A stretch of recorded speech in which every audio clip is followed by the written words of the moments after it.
It is indeed the third day of July 2023. Good afternoon. This is the great KBC, just in time for a comprehensive news bulletin lined up here for you. We are keeping a keen eye on a number of issues, including the CAS's case that we expect any moment from 2:30 this afternoon. My name is Bentroy Njue, and Lensa Odingo will assist us with the sign language interpretation. Welcome. Let's keep the bulletin interactive. You can find us on all our social media platforms as we are live. Let's begin with the CAS ruling we are expecting this afternoon, where the 50 cabinet administrative secretaries, CASs appointed by President William Ruto, will know their fate this afternoon when the court makes its pronouncement on the matter. A three-judge bench comprising of Justices Alim Visram, Kanyi Kimondo, and Hedwig Ongudi are expected to settle a legal dispute whereby the appointing authority added additional 27 CAS positions since the Public Service Commission had recommended 23. As Abdulaziz Hashim reports, security has been heightened at the Milimani law courts ahead of the ruling. I, Wilson Sosion, Mary Yaine, Senator. Help me God. All eyes are currently on the High Court ahead of a three-judge bench ruling on the fate of the 50 cabinet administrative secretaries CAS appointed by President William Ruto.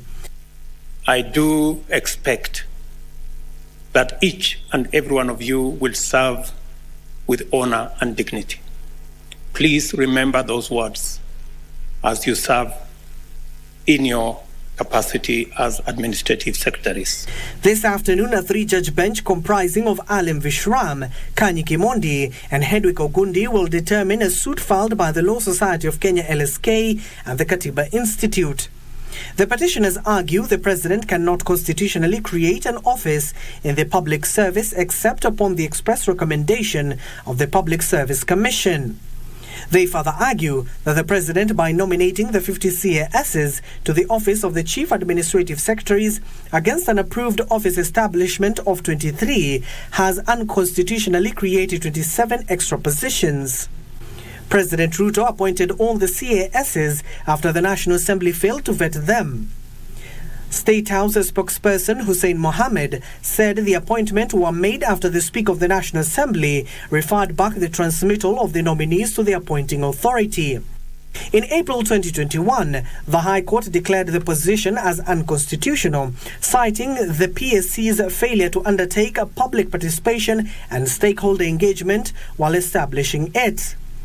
The ruling will undoubtedly see tongues wagging in the political circles and among the citizenry. Abdulaziz Hashim for Lunchtime News. Remember, we will keep you updated on the latest from the High Court in Nairobi. And from High Court in Nairobi, we head to the Shanzu Law Courts, where Pastor Mackenzie is also having his day in court together with his co-accused. Let's first of all listen in to what is happening at the law courts.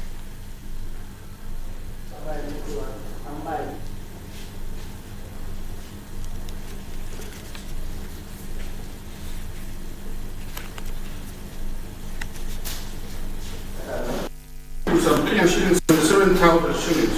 Na hizo pesa zilikuwa shilingi 77 pesa za Kenya.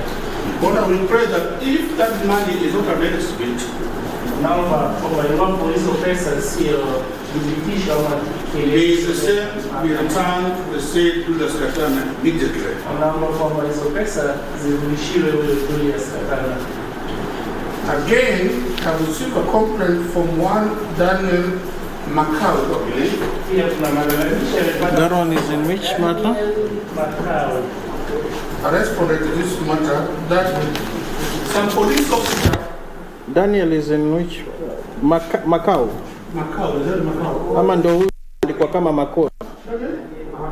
Makori, sorry. That is 11th in 77. Yes, that is Makori. Sorry, I misspelled it. Makori.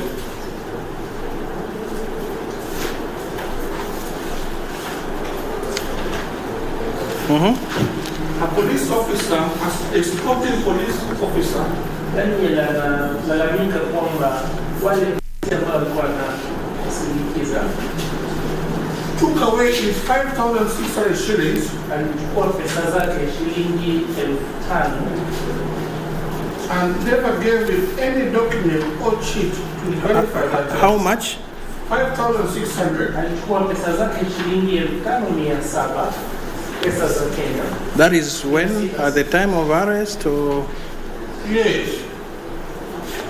Hizo pesa zilichukuliwa wakati alikamatwa kama mtamazo.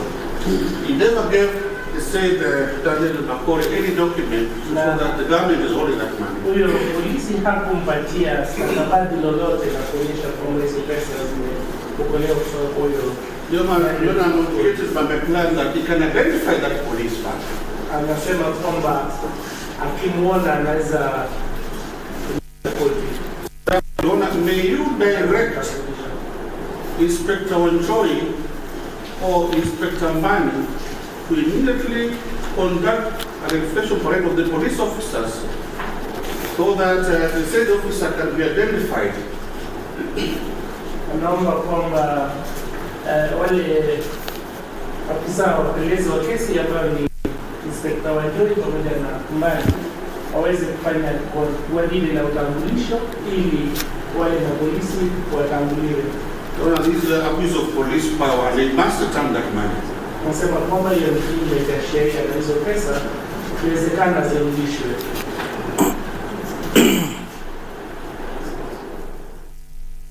That's just a glimpse of what is currently happening at the Shanzu Law Courts, where Pastor Mackenzie, together with 17 others who were arrested and detained in connections to the Shakahola horror, are actually going to know their fate. The state had earlier asked for more days in regards to detaining them until they conclude the exhumation and also the investigation. We will bring you up to date with that. My colleague Anne is currently holding brief in that regard.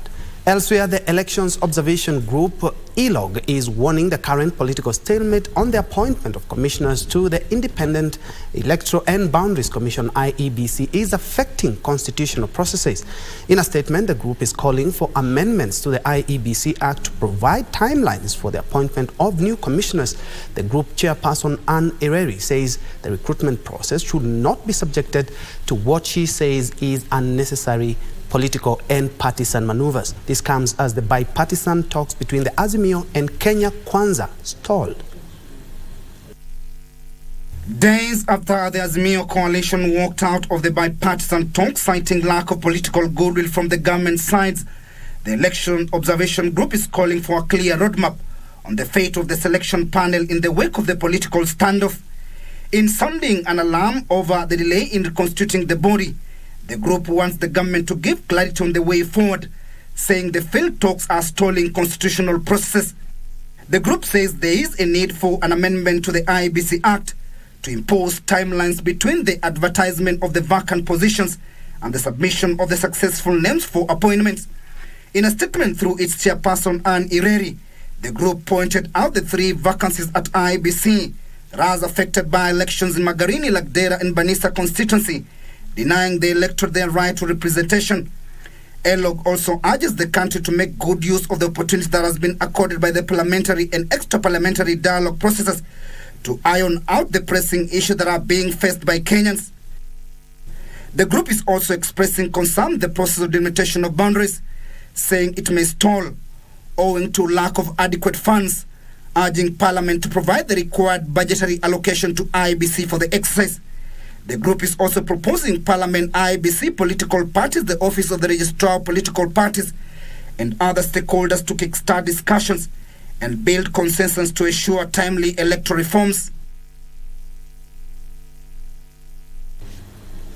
Very well, now we cross over to the Milimani Law Courts, where we are expecting a 3-judge bench to give a ruling or a decision in regards to the CAS's position. And my colleague Ruth Wamboi has been following on that case since morning and brings us this live report. And kindly update us, Ruth, kindly update us with what is the latest from the Milimani Law Courts.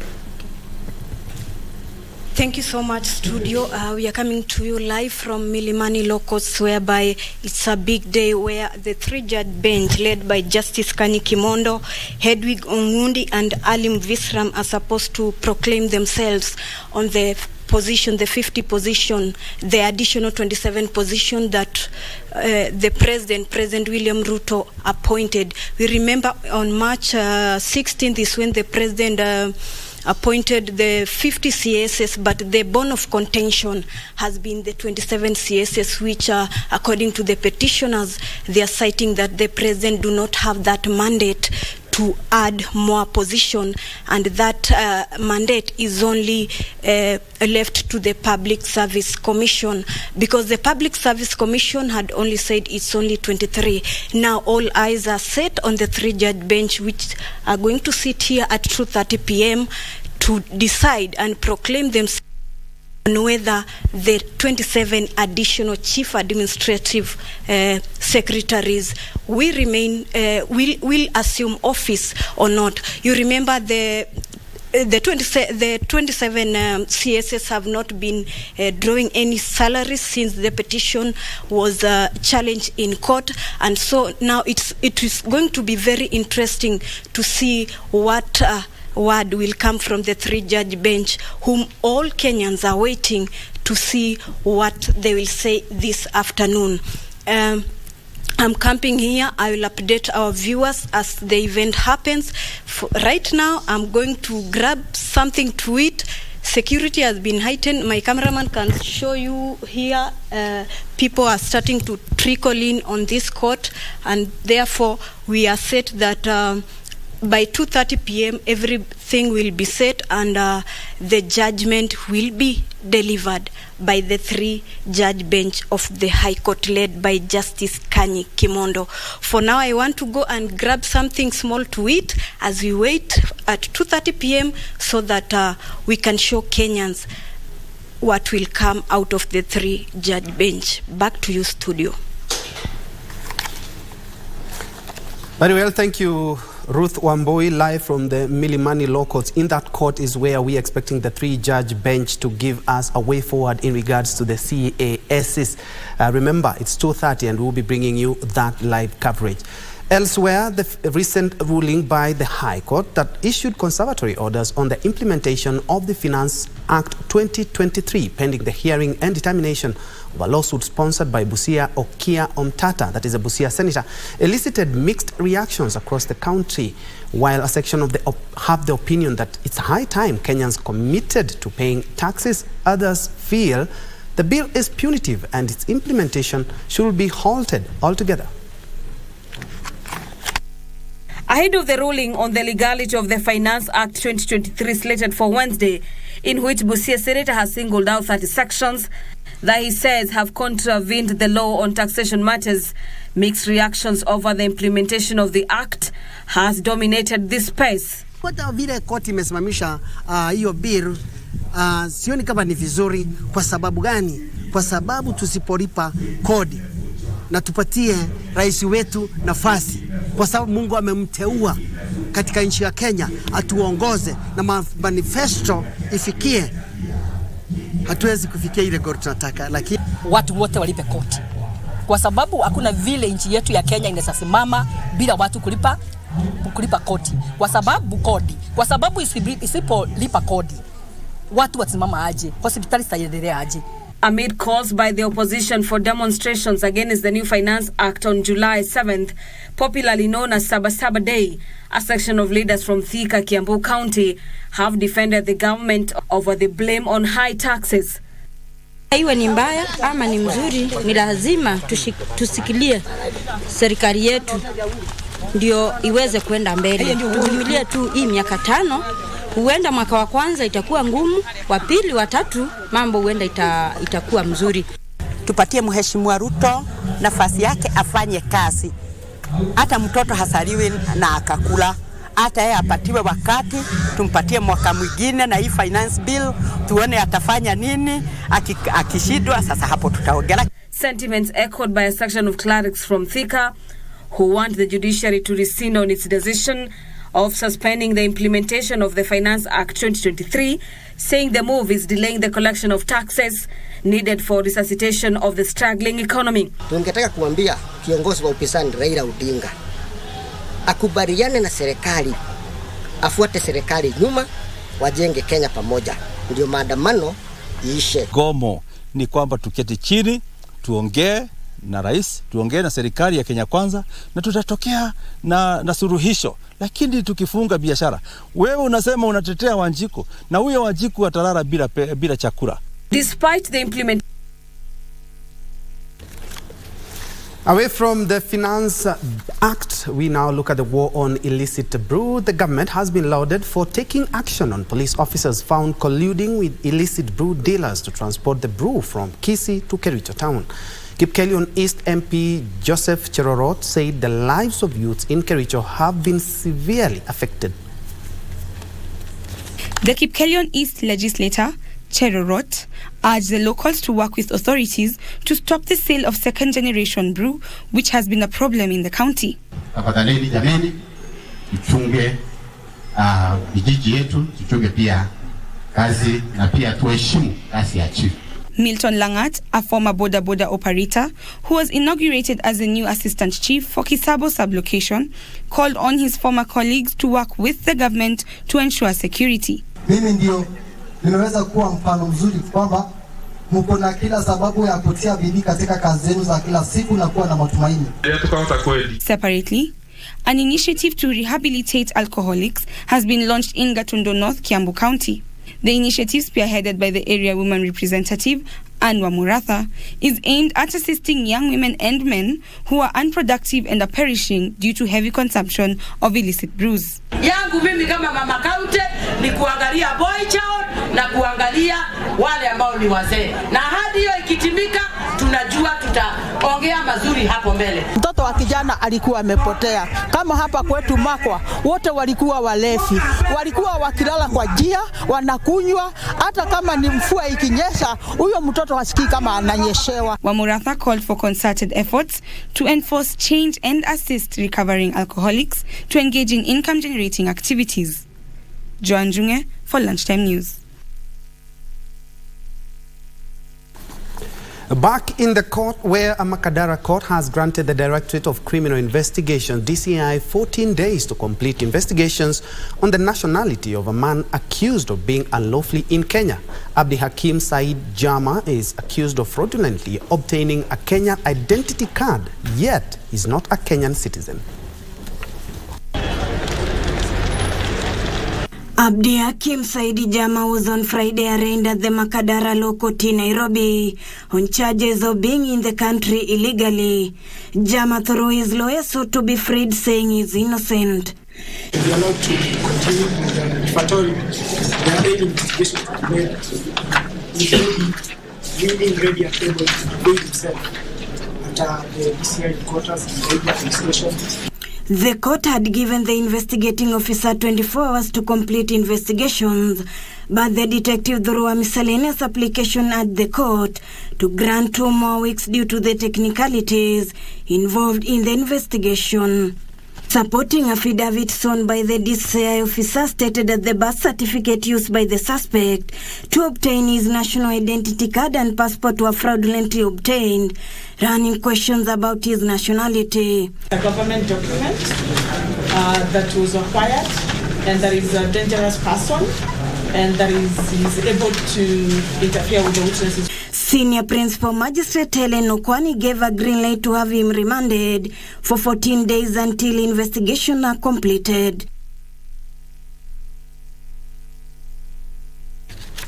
Moving on, farmers at the 4,292-acre Modera Farm in Mau Narok have decried the invasion of the farm by individuals who claim to be the owners of the farm, despite the land being part of the larger estate owned by the family of a former cabinet minister. According to Francis Mwangi Njenga, a manager of the farm, more than 1,500 farmers occupied the land. The invasion led to the calling of a meeting which was supposed to take place on the 30th of June, but was cancelled after police barricaded the entrance to the farm. The farmers have called on the government to ensure security is enhanced around the farm. Shughuli ya shamba hili ni ukulima ambalo lina host wakulima zaidi ya 1500 na shamba lenyewe limegawanywa katika sehemu kulingana na beneficiaries, lakini kubwa zaidi ni kwamba limeweza kuingiliwa na kuvamiwa kutoka kona fulani na ambazo watu wanadai kuwa wanalimiliki.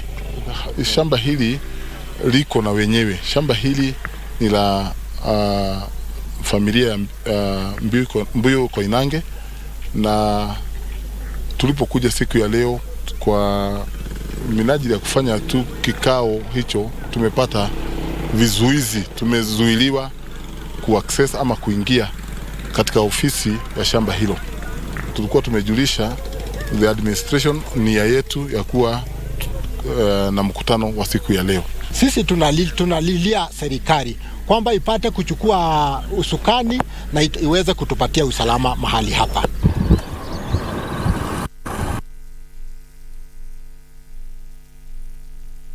Elsewhere, Baringo County government, in partnership with a non-government organization, has distributed sanitary towels to schools within the county to ensure girls' education is not interrupted.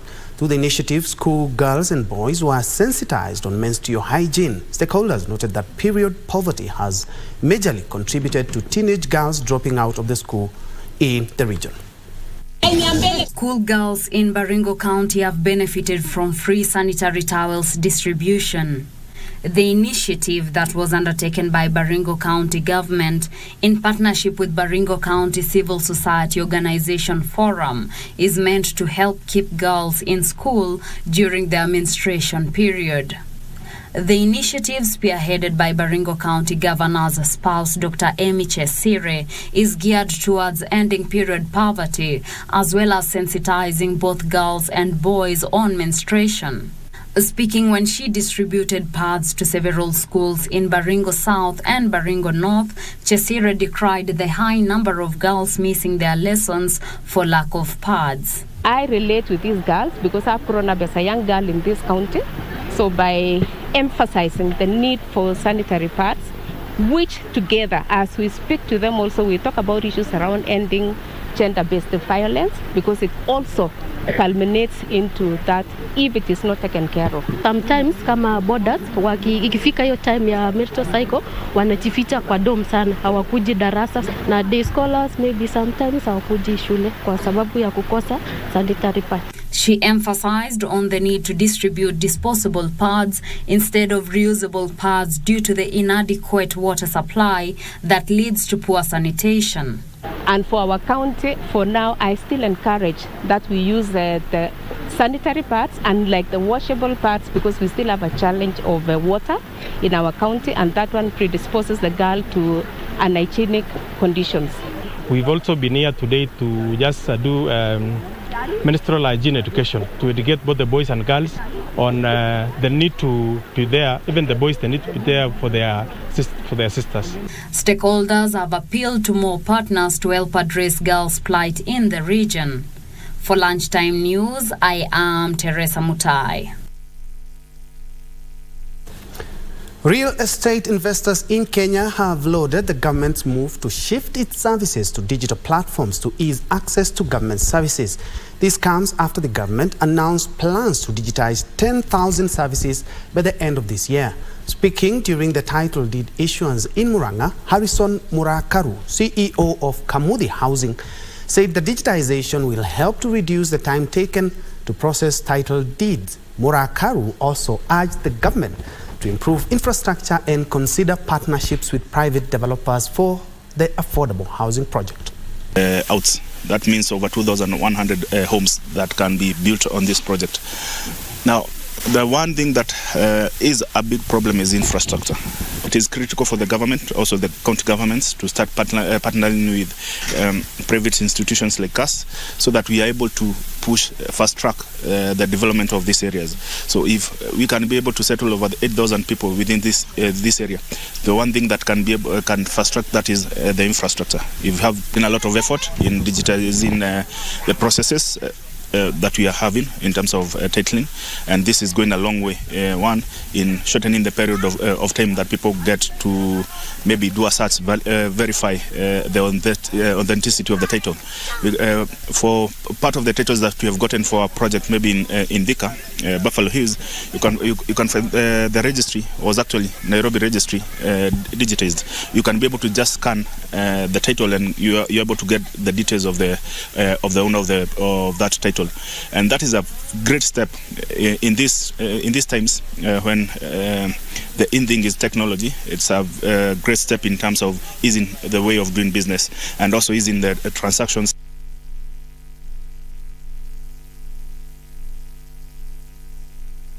Now, New Life Prayer Center Pastor Ezekiel Okoth says he has nothing to hide ahead of the visit to his Kilifi church by the Presidential Task Force on Religion next month.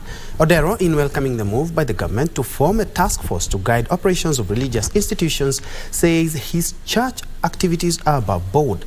Speaking at Jacaranda grounds in Nairobi after a 2-day crusade, the embattled preacher says he plans to expand his ministry to Kajiado. This comes barely 2 weeks after he opened a new branch in Kisii. Okoth is battling a court case in which he is accused of, among others, money laundering and murder. He is required to appear before an investigating officer every month as part of his revised bail terms.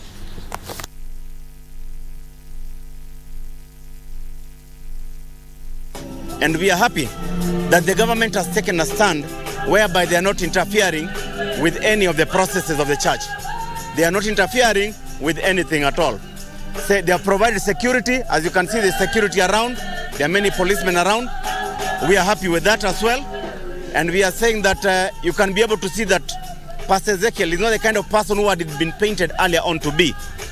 When you see the number of people who are here today, you can see that people have trust, have faith, have hope in him. On the 1st of August 2023, they will be coming.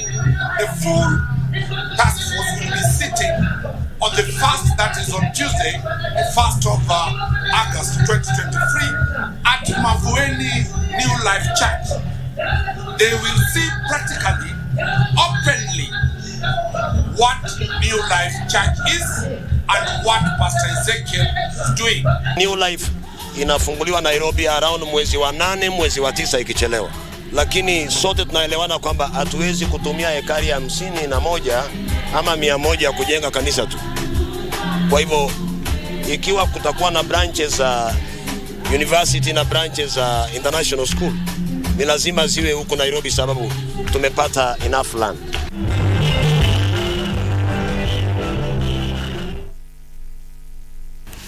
Away from that, Kenya Union of Domestic Hotels, Educational Institutions, Hospitals and Allied Workers, KUDEHA, has commended the recent move by the Salaries and Remuneration Commission to increase salaries of civil servants between 7 and 10%.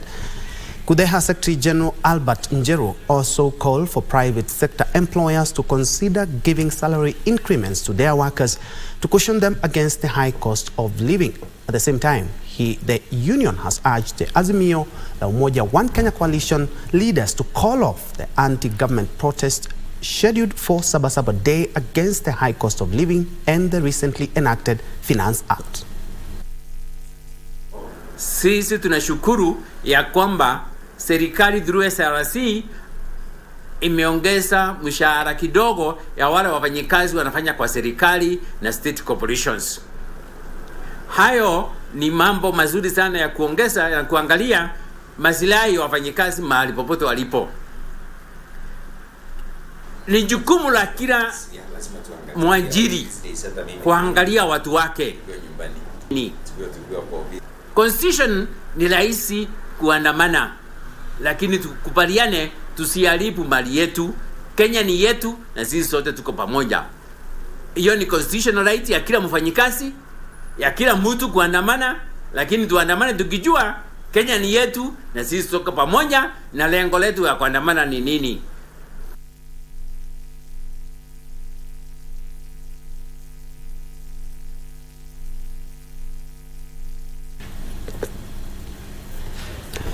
Very well, at about 30 minutes past the hour, we are taking a quick breather, but when we come back, my colleague Baringo County will be having a candid interview matters renewable energy, and he will be engaging Chief Director or Coordinator Brian Omenya. Don't go away.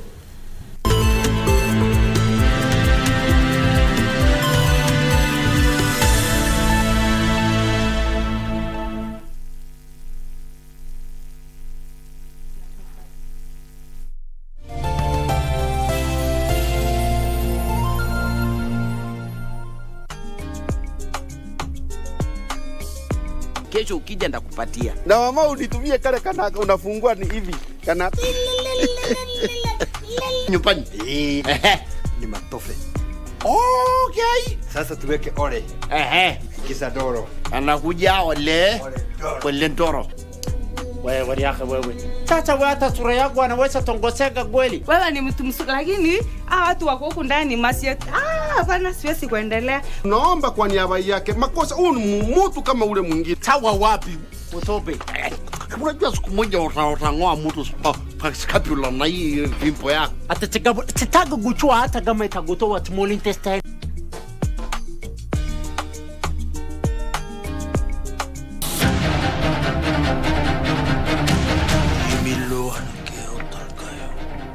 사실은 어떤 게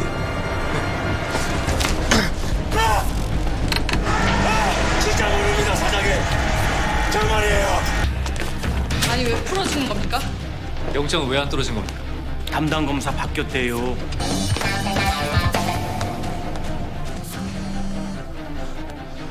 심장파.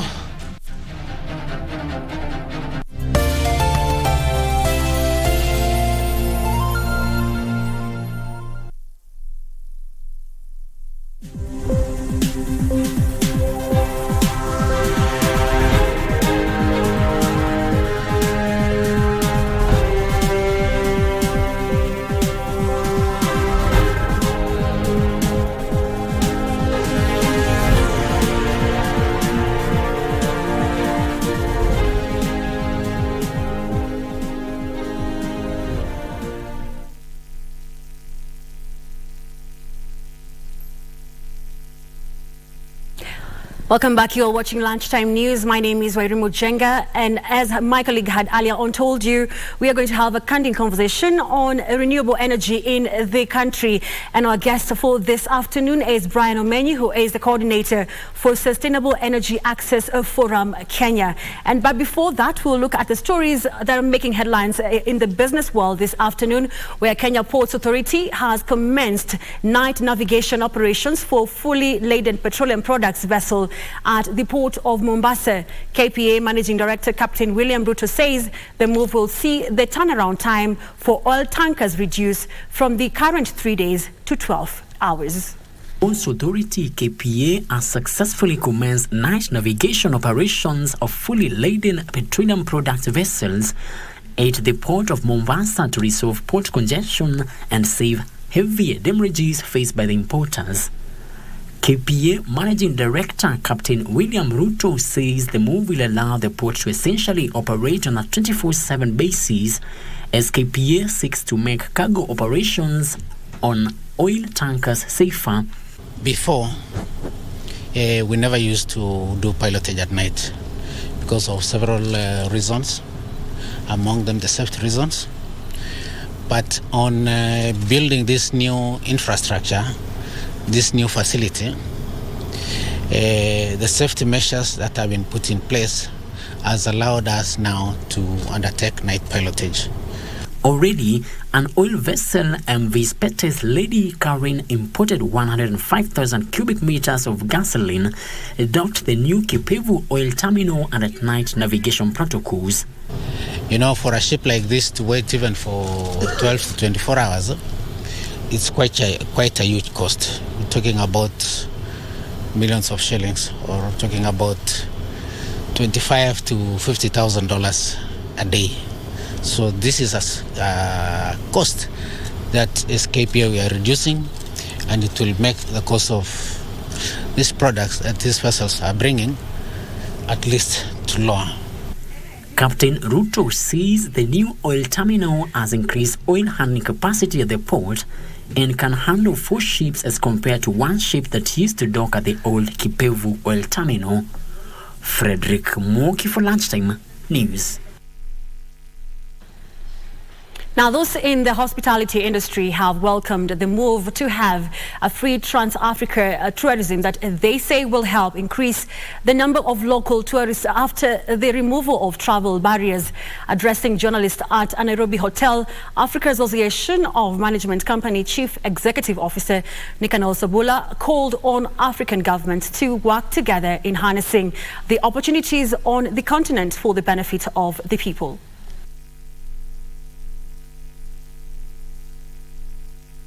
Very, very strongly calling, for joint tourism and marketing efforts, in our region, so that we sell East Africa as one. Yeah, and allow Africans to travel at the same cost. So if you're looking at a domestic traveler, paying domestic rates, it's already happening across the region. So I think if you're able to do away with those small hurdles that we find across the borders, it will really, to a greater extent, expand our travel. And not just in East Africa. I think now we are calling for a borderless Africa to allow Africans to travel within their continent with no hindrance. Opportunities kwetu ni kubwa sana. Tunachokihitaji ni kufanya kazi kwa pamoja.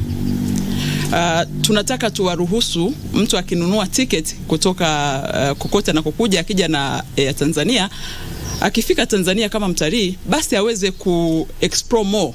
Tumwambie kwamba pamoja na Tanzania kuna hiki, lakini na nchi yetu ya jirani ina hiki na kile. Tusikae ndani ya box. Nikiongelea diaspora, nchi zote, watu wote wageni kutoka sehemu wanakotoka wanakuja kukaa hapa kufanya kazi. Hao ndio watu ambao utalii, hii sekta ya utalii inatakiwa kuangalia vizuri kabisa, kwa sababu wakifika huko kwao ndio wao wanaanza kusema habari nzuri za nchi wanazotoka. Now, youth from Mukurweini constituency are set to receive technical vocational skills training funded by KCB Foundation and the constituency. The 10 million shillings training will see the youth get classrooms training for 3 to 6 months, after which they will sit for the National Industrial Training Authority Grade 3 assessment. In an effort to address youth unemployment, KCB Foundation has launched Tujiajiri program that seeks to formalize the informal sector and scale for self-employment, targeting the youth and small businesses. Those trained will be linked to jobs and internship through the county labor-based program. We have signed an MOU with the Mukurweini constituency under the National Government Constituency Development Fund. And this is a shilling for every shilling. So for every shilling the constituency put, KCB Foundation will put a shilling to educate the youth, to enroll the youth into the local TVETs. The program is targeting 1,000 young people to empower them with skills to fend for themselves. We take them to polytechnics, we take them to technical institutions so that they are able to learn how to use their skills in empowering themselves. The program is expected to spur economic growth by tackling youth unemployment at the grassroots level. And one of the things that we are looking at is we have so much money that we receive from the national government CDF, and we want to use this money to build capacity of our young people and to ensure that we are also empowering them so that they have something to put on the table.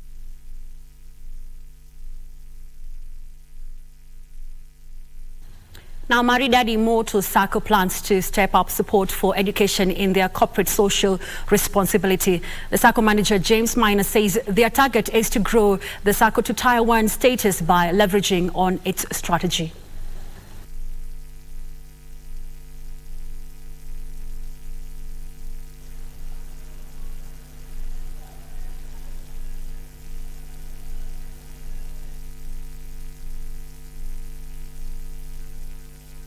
First program is what we call Inua Boy Child for the girl child. This one we are enabling the boy child within our counties. We've started with enabling them to have a driving license. We're also looking at working with the small children in terms of growing their talents. Currently, we are in Tier 2, Tier 3, thereabout, but we are looking forward to going to Tier 1.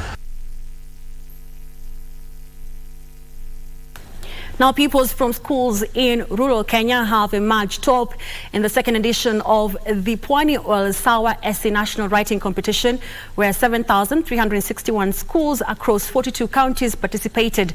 Ashley Michelle from Nyeri, Joel Chelot from West Pokot, Carol Shalmith McKenna from Embu, Deborah Wanjiko from Nairobi, and Isabella Amanda from Isiolo emerged as the overall national winners of the competition, which was conducted in partnership with the Kenya Primary Schools Head Teachers Association. Now, the five were feted during the Sawa SC Awards ceremony held in Pwani Oil Kikambala plant in Mombasa County.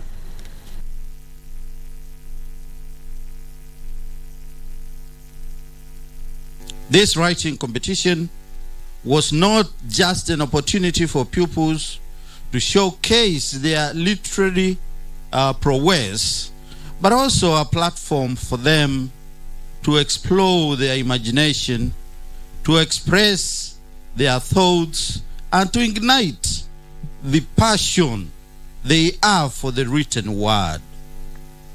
We are astounded by the quality and depth of the entries we received, each one a testament to the immense potential that lies within our primary schools learners. To all the participants, your dedication, creativity, and passion for writing have set you apart and made you true beacons of inspiration for your peers across the country. In my view, you have demonstrated that talent and hard work know no boundaries, and I have no doubt that your words will resonate with generations to come. Pwani Oil Products Limited is proud of you, and that's why we are here today, to recognize and nurture your efforts.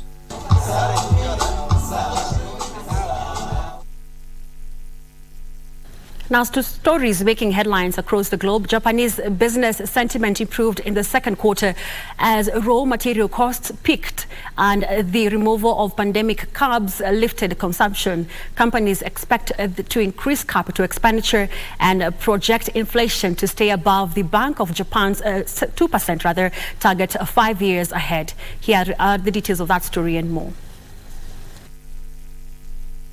Big manufacturers in Japan expect business conditions to improve 3 months ahead, while non-manufacturers project a deterioration on worries over high costs.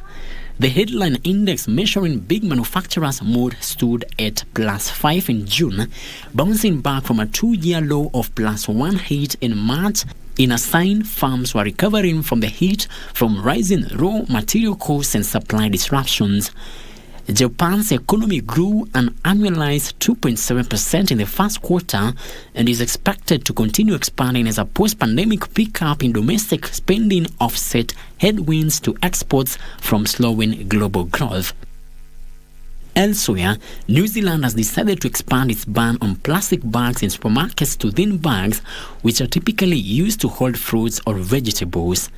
The move, which took effect on Saturday, is part of a wider government campaign against single-use plastics. More than 1 billion plastic bags had been saved since the ban on thicker bags took effect in 2019. The new move is expected to prevent the usage of 150 million plastic bags per year. Supermarkets have started selling reusable polyester mesh bags. Finally, electrical maker Tesla says it delivered a record number of vehicles in the 3 months to the end of June after cutting prices to boost sales. It has lowered prices in markets including the US, UK and China to compete with rival manufacturers. This weekend, major Chinese car makers also reported a surge in sales in June. Earlier this year, Tesla boss Elon Musk said he believed pursuing higher sales with lower profits was the right choice for the company.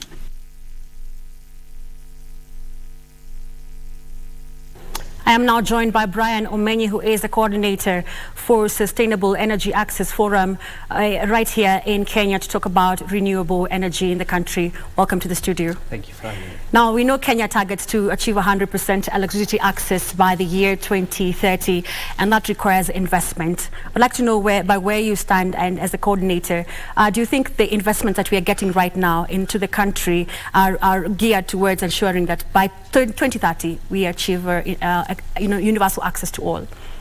Thank you.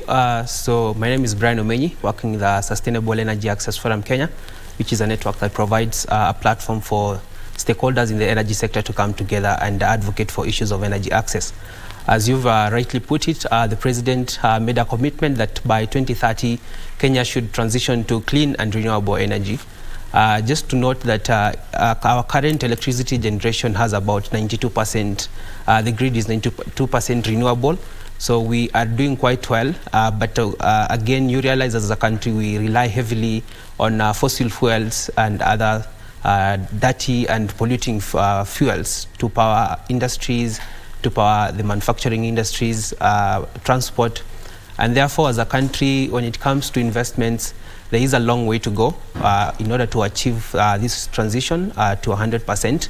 There are quite a number of investments we are seeing that are coming in. For instance, the European Investment Bank has committed about 240 million Kenyan shillings to help the country to invest in green hydrogen, to help the country to be able to realize this venture.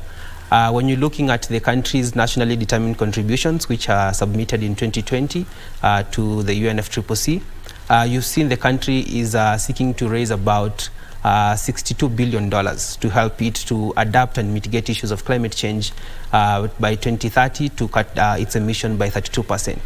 So as a country, there is that commitment we are seeing, but then there is a big gap when it comes to actualizing the investments, because out of the $62 billion I mentioned, almost 90% are supposed to come from international support. The country is only able to mobilize about 10%.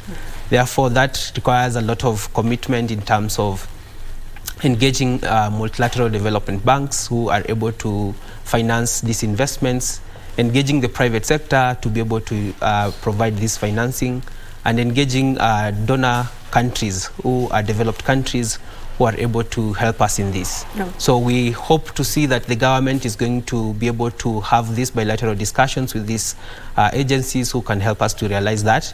Just to mention also, there is the adaptation financing that was committed by developed countries of 100 billion annually to be channeled to developing countries to enable them to be able to adapt and invest in issues of addressing climate change. So we hope that the government can be able to then have this commitment to direct most of the funds to addressing issues of energy access, because the need to access energy has been one of the leading contributors to global emissions, which is driving climate change. Okay, and with such increased investment, are we likely to see Kenya becoming a superpower when it comes to energy in Africa? Definitely, that's our aim. When you're talking about 92% of our electricity generation being grid, and the whole world is transitioning from the dirty fuels to green investment. So Kenya is then poised to be a leader in the issues of green investment. I think the gap has been, most of our technologies are imported from other countries. So I think as a country, if we are able to invest in production of this equipment, including solar panels, for instance, the wind mills that we import, all those technologies that enable us to generate and be able to produce electricity locally, then we are going to be a leader when it comes to green electricity generation, that you can be able to meet the needs of the residents and citizens of Kenya, and be able to supply with the access to our neighboring countries who can be able to then depend on us. So already we are leading in geothermal production in Africa.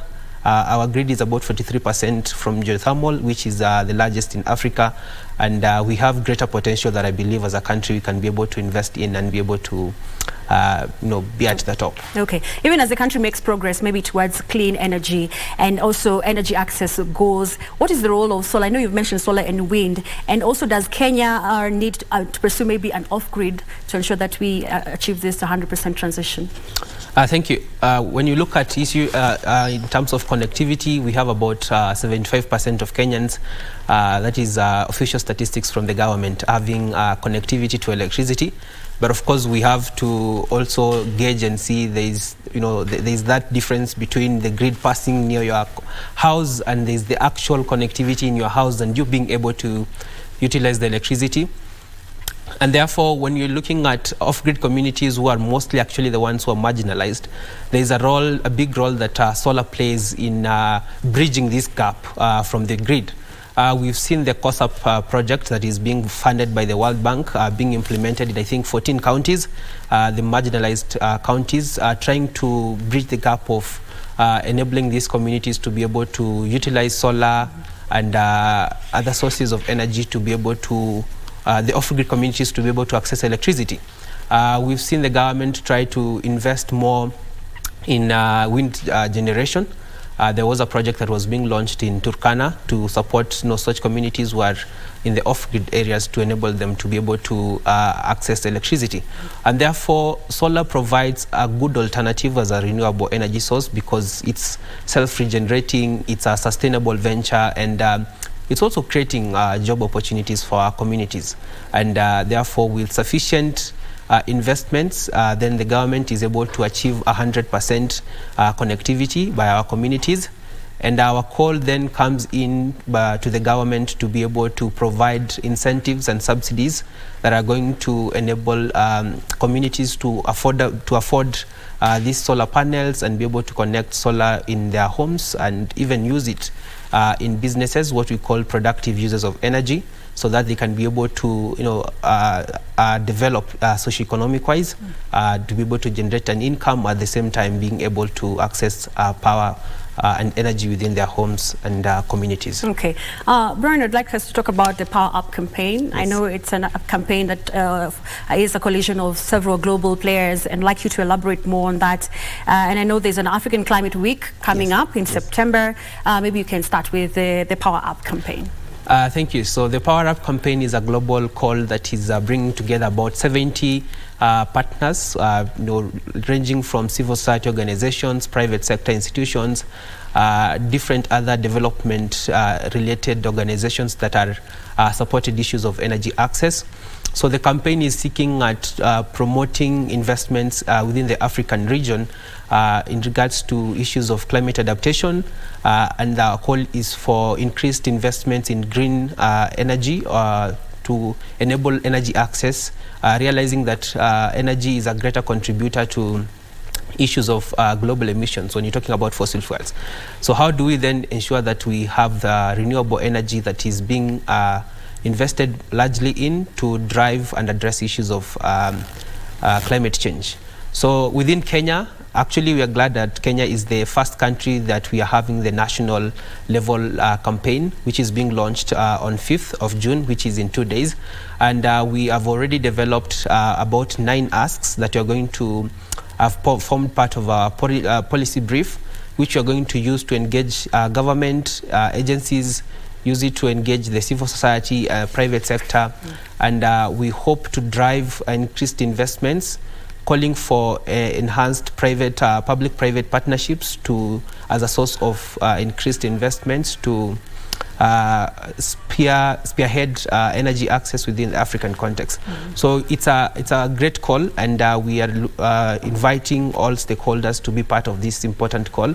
And we hope the campaign is going to run up to the Africa Climate Summit, which is going to be held in September here in Nairobi, where we will be able to have more discussions to ensure that as Kenya we are able to achieve the 100% energy access. So the theme for this Power Up campaign is increased investment in energy? Yeah, as a climate adaptation strategy. Okay, yes. Great. Thank you, Brian. Thank you so much for having me. That has been Brian Omenyi, who is a coordinator for Sustainable Energy Access Forum Kenya.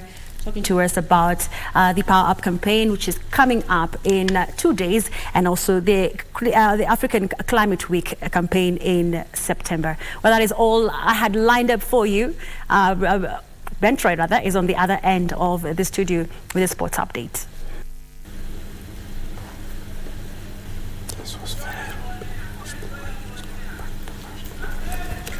Well, let's have a look at the sports. Thank you, Njenga and Brian Omenya, for that insight. In sports, Qatar upset Mexico 1-0 to reach the quarterfinals of the 2023 CONCACAF Gold Cup in Canada and the United States of America.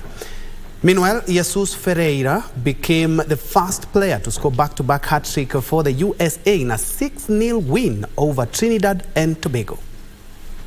Against Honduras, conceded 90+6. Turned into just 1 point instead of 3. Now over the top, the header! Saved! No, it's in! Off the head of Ochoa and in! Completely against the run of play. Qatar has the lead. Hazem Nazon got a shot away. Tapped in by Pierrot.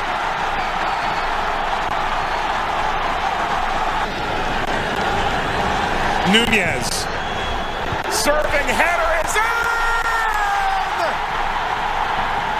Jerry Bankston pulls Honduras to level terms. Perez curling onto his left, puts it over the top.